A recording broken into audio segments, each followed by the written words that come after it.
Halo guys, jadi hari ini aku mau menjelajah Museum Bekasi atau Gedung Juang 45 yang ada di Tambun. Aku ke sana menggunakan gokar bersama Fitri, Dia, dan Jaskia. Tonton sampai habis ya. Inilah Museum Bekasi Gedung Juang 45. Gedung Juang adalah sebuah bangunan bersejarah di Bekasi. Gedung ini dulunya merupakan rumah dinas asisten residen yang dibangun pada abad ke-20 oleh pemerintah kolonial Belanda. Gedung Juang menjadi saksi bisu perjuangan bangsa Indonesia, terutama peristiwa pertempuran Bekasi pada 1945 sampai 1949. Saat ini Gedung Juang dijadikan museum dan monumen untuk mengenang sejarah perjuangan bangsa.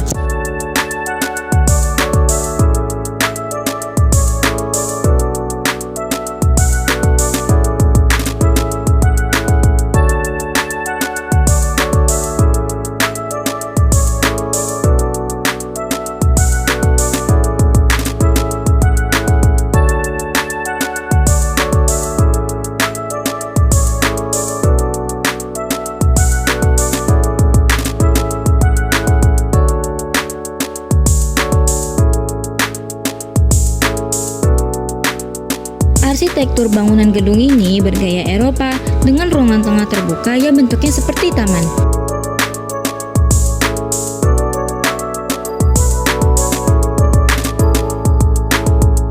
Ayo kita lihat ada apa aja sih di dalam gedung ini. Di dekat tempat registrasi ada batu yang bertuliskan Gedung Juang Tambun diresmikan oleh Bupati Bapak Eka Supriya Atmaja.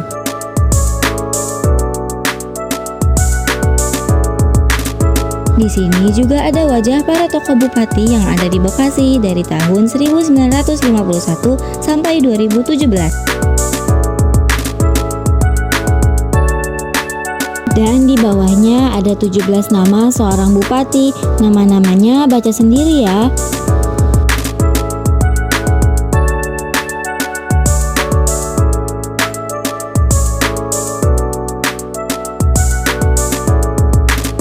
Patung Bapak Eka Supriya Atmaja.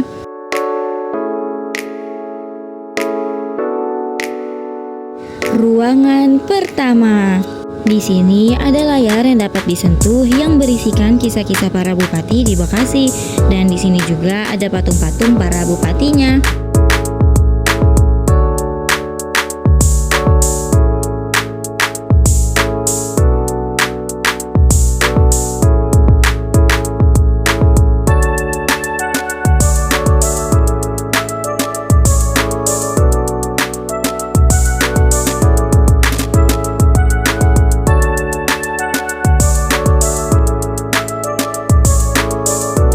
Ruangan kedua. Di dalam sini ada pengetahuan pada masa prasejarah.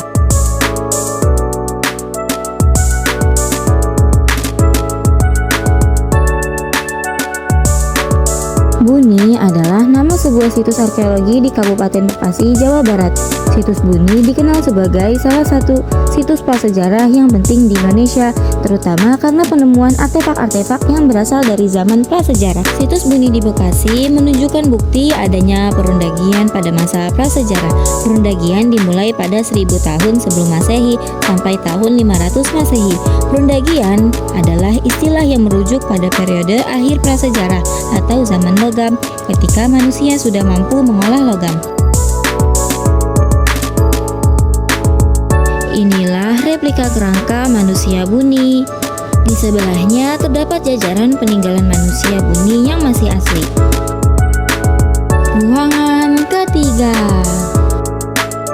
Kerajaan Tarumanegara. Kerajaan ini diperkirakan berdiri pada abad ke-4 hingga abad ke-7 Masehi dengan pusat kekuasaan di wilayah Jawa Barat.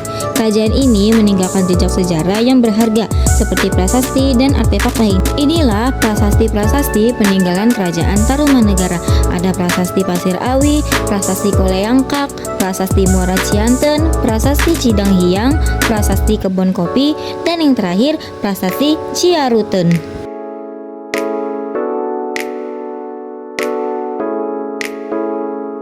Ini ada buku yang gak ada tulisannya dan gak ada penjelasan apa-apa. Jadi aku kurang tahu ini apa.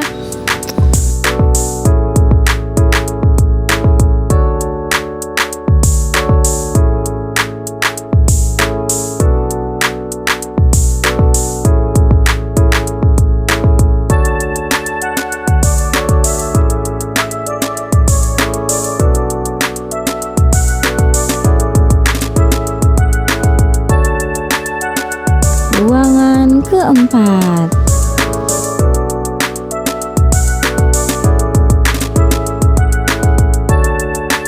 Di dalam sini ada replika kejadian pas Sunda bubat.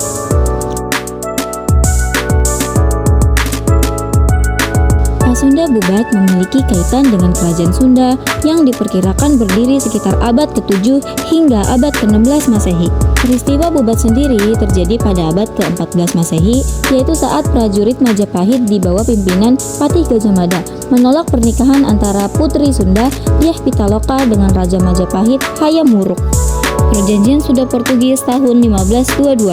Perjanjian ini memuat poin-poin utama seperti izin Portugis mendirikan benteng dan kantor dagang di Sunda Kelapa, serta perjanjian untuk saling memberikan bantuan jika salah satu pihak diserang. Di sini aku sama Jaskia sedang melihat isi buku perjanjian dengan Portugis tadi. Ternyata isinya banyak dan kami juga nggak tahu boleh direkam atau tidak. Inilah peninggalan-peninggalan pada peristiwa yang ada di kerajaan Sunda.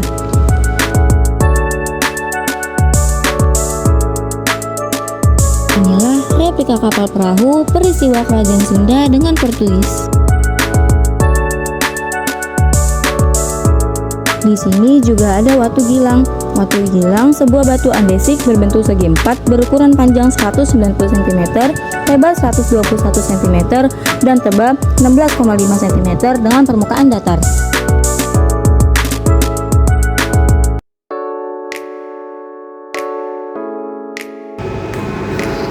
Ini aku mencoba layar POV peristiwa kerajaan Sunda dengan Portugis.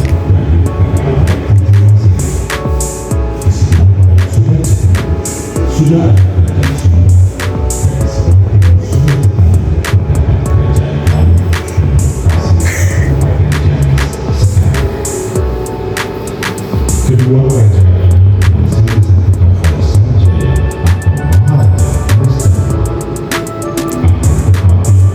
Sanjaya meninggal, sehingga kerajaan Sunda dan kerajaan Hindu menjadi kerajaan merdeka. Baru pada tahun 15 Masehi, Ratu Jayawardena kembali meninggalkan kedua kerajaan dan memilih Papua Kerajaan sebagai pusat kekuasaannya. Penguasa kerajaan Sunda ini kemudian dikenal dengan Sri Maharaja atau sebagai Kalpan Jati sebagai Prabu Siliwangi, seorang Raja Sunda yang paling masyhur. Watu gilang adalah sebuah batu andesit berbentuk segi empat berukuran panjang kurang lebih 190 cm, lebar 121 cm, dan tebal 16,5 cm dengan permukaan datar. Batu tersebut kini berada di depan pintu gerbang utara Keraton Suro Soa dekat alun-alun. Batu ini merupakan sebuah tempat penas bina para raja Sunda sebelum akhirnya Maulana Hasanuddin dari Banten yang secara anugerah berhasil mengambil kekuasaan kerajaan Sunda. Memindahkan batu tersebut dari Pakualaman Mau gaya, Bang? ke barat. Nanti mereka ngikutin aku. Tangan kau. Disebut watu gilang yang digunakan sebagai tempat pentas bina atau pengobatan raja-raja di Sultanan Banten.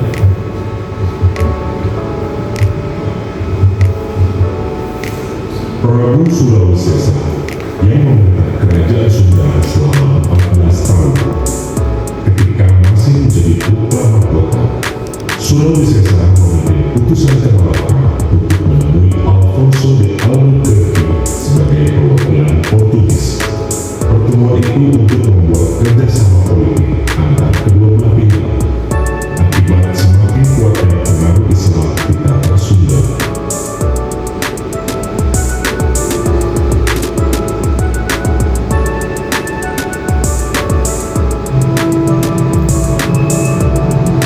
Di sini aku ditugaskan untuk mengendarai kapal perahu. Gerak kamu. Gerakin. Nah.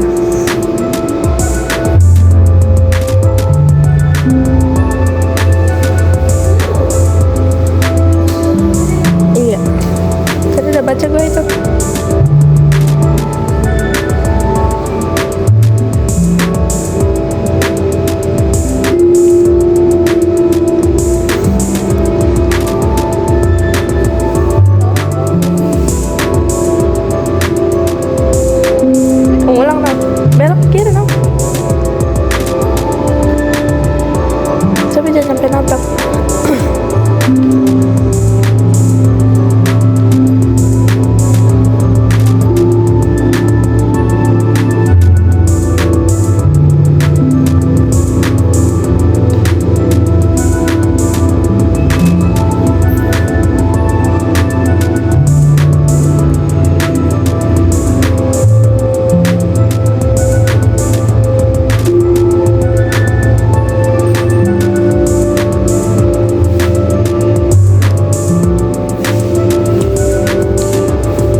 Di sini aku harus mengambil surat perjanjian dan memberinya ke bangsa Portugis.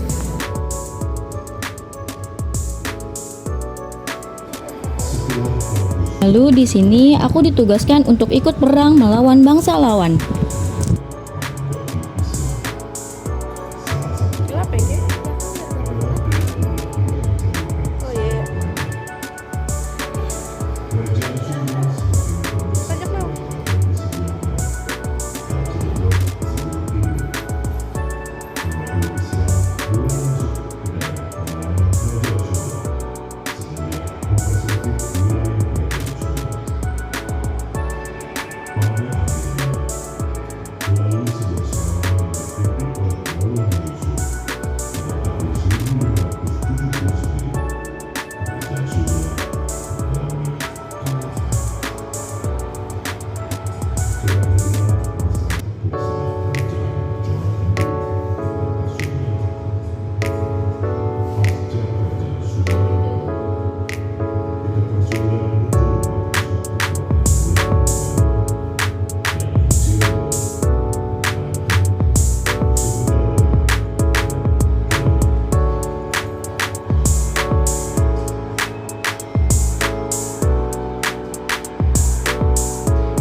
Di dinding ini ada penjelasan tentang peristiwa tadi.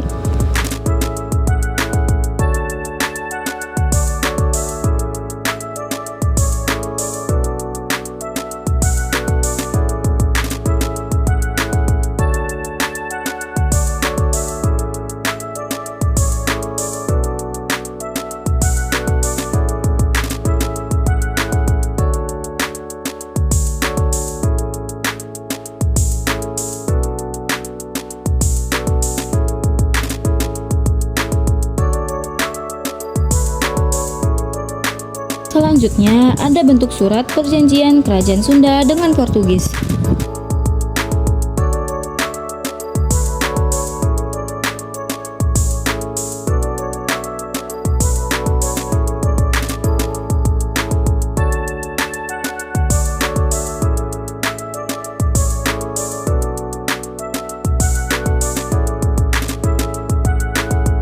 Ini juga ada replika dari serbuan Mataram ke Batavia. Pada tahun 1628 dan 1629, Sultan Agung dari Kerajaan Mataram meluncurkan serangan ke Batavia, yang saat itu merupakan pusat pemerintahan VOC di Hindia Belanda. Serangan ini merupakan upaya Sultan Agung untuk mengusir VOC dari Jawa dan memperluas kekuasaan Mataram. Namun serangan ini gagal.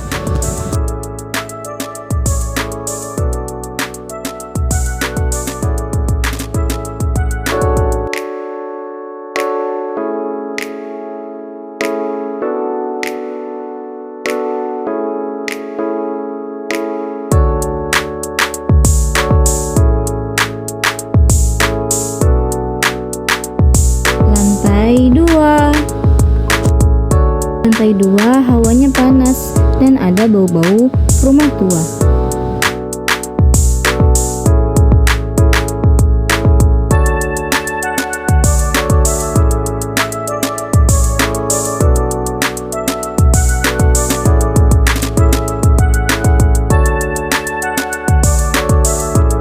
Ruangan kelima masih berada di bawah pengaruh VOC karena dekat dengan Batavia, pusat kekuasaan VOC di Jawa, dari tahun 1602 hingga VOC dibubarkan pada tahun 1799.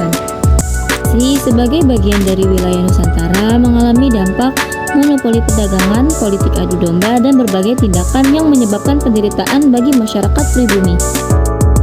Jan Pieter Zoon adalah seorang gubernur jenderal yang memiliki wawasan ke depan. Ia memperbaiki semua kinerja dan taktik gubernur VOC dalam memperluas kekuasaan dan berusaha memonopoli perdagangan rempah-rempah di Indonesia. Lalu di sini ada tanggal-tanggal di mana VOC melakukan pekerjaannya.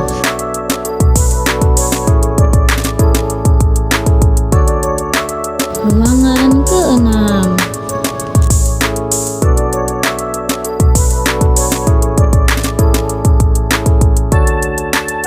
Di ruangan ini semua video yang aku rekam hilang.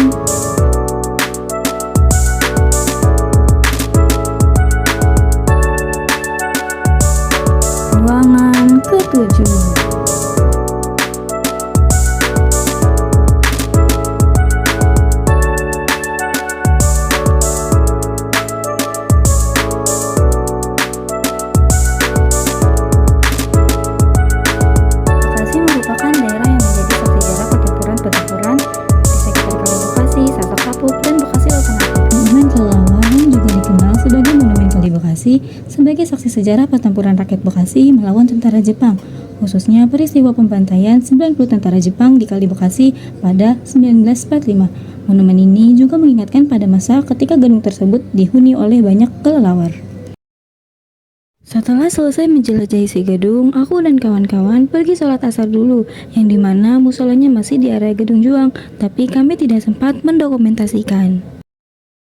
Selesai kami sholat, kami berniat untuk pulang, tapi tidak aku rekam karena sudah mabuk di dalam mobil. Jalan menyusuri kota ditemani motor tua. A few moments later. Hari ini aku, Fitri, Jaskia, Gemma ingin menonton bioskop, tetapi tontonan kami berbeda. Aku sama Fitri nonton Jumbo, sedangkan Gemma sama Jaskia nonton Komang.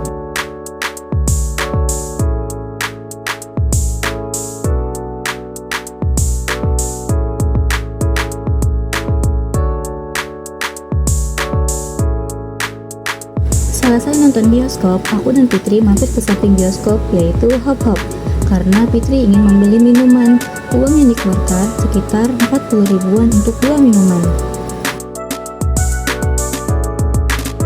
Setelah dari Hop Hop, kami berniat untuk foto booth. Kami naik ke lantai paling atas dan mencari foto booth-nya.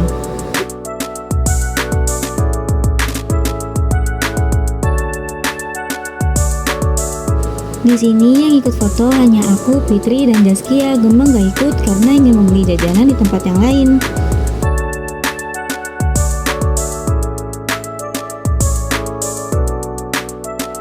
Selesai foto booth, kami mendadak ingin bermain, tapi kami tidak ada yang membawa kartu permainan.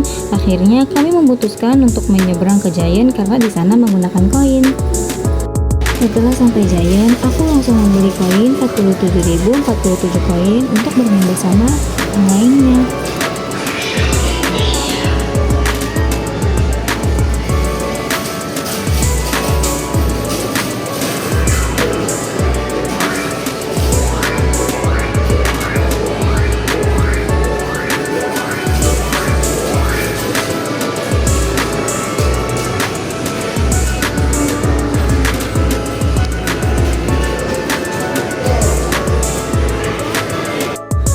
Selesai bermain, kami pulang ke rumah masing-masing karena sudah malam.